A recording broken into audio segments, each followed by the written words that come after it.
देश में कोरोना मरीजों का आंकड़ा 70,000 के पार पहुंच गया। नए मामलों में 74.50% मामले सिर्फ 4 राज्यों में सामने आए हैं। बीते 3 दिन में अलग अलग राज्यों में 10,000 से ज्यादा मरीज का पता चला है, जबकि पहले के 10,000 मामलों के आने में 75 दिन लगे। मंगलवार को तीसरी बार ऐसा हुआ जब एक ही दिन में 3,604 सबसे ज्यादा संक्रमित मामले सामने आए।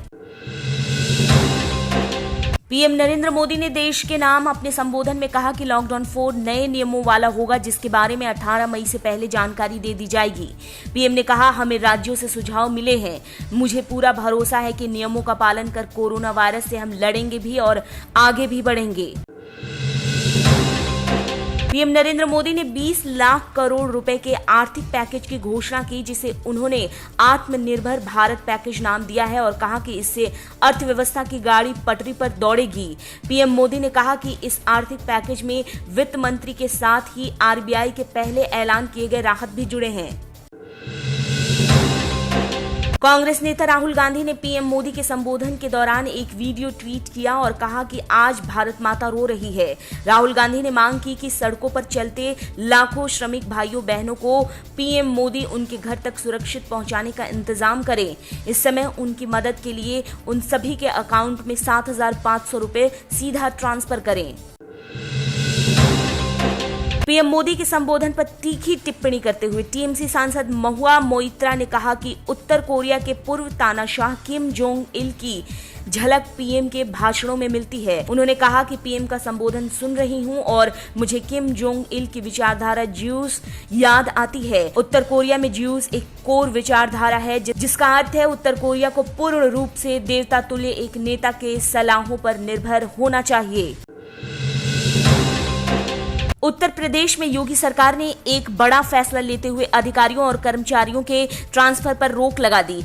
इस फैसले में सरकार ने पीसीएस, पीपीएस, आईएएस, आईपीएस समेत सभी कर्मचारियों को शामिल किया है, जिसके ट्रांसफर पर रोक लगा दी गई है। कोरोना महामारी की वजह से 2020-21 में अग्रिम आदेशों तक ट्रांसफर को रोका गया है।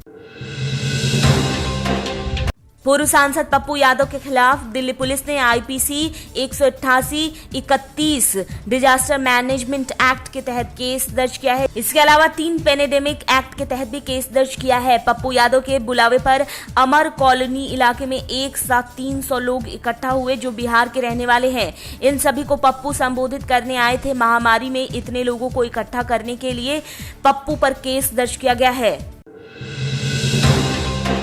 वित्त मंत्री निर्मला सीतारमण ने अपने एक ट्वीट के जरिए जानकारी दी कि सार्वजनिक क्षेत्र के बैंकों के द्वारा 2020 के 1 मार्च से लेकर 8 मई तक खुदरा, एमएसएमई, कृषि और कॉरपोरेट क्षेत्र के 40.74 लाख अकाउंट होल्डर्स 5.85 लाख करोड़ रुपए कर्ज के तौर पर देने को मंजूरी दी गई, जबकि एनबीएफसी को इस दौरान 1.18 लाख करोड़ रुपए उपलब्ध किए। कोरोना वायरस की जंग में एक्टर फरहान अख्तर आगे आए हैं और एक बार फिर से पीपीई किट डोनेट किया है। फरहान अख्तर ने ट्वीट कर लिखा, आप लोगों की मदद के लिए शुक्रिया। हमारे फ्रंट लाइन वॉरियर्स की सुरक्षा कीजिए। डॉक्टर्स और नर्स की मदद के लिए फरहान अख्तर लगातार आगे आए हैं।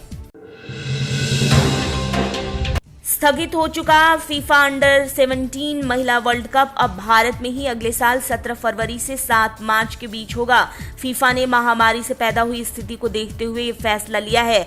16 टीमें इस प्रतियोगिता में हिस्सा लेंगी, जिसका 5 जगहों अहमदाबाद, कोलकाता, नवी मुंबई, भुवनेश्वर, गुवाहाटी में होगा। पहले ये टूर्नामेंट इस साल 2 से 21 नवंबर के बीच होना था।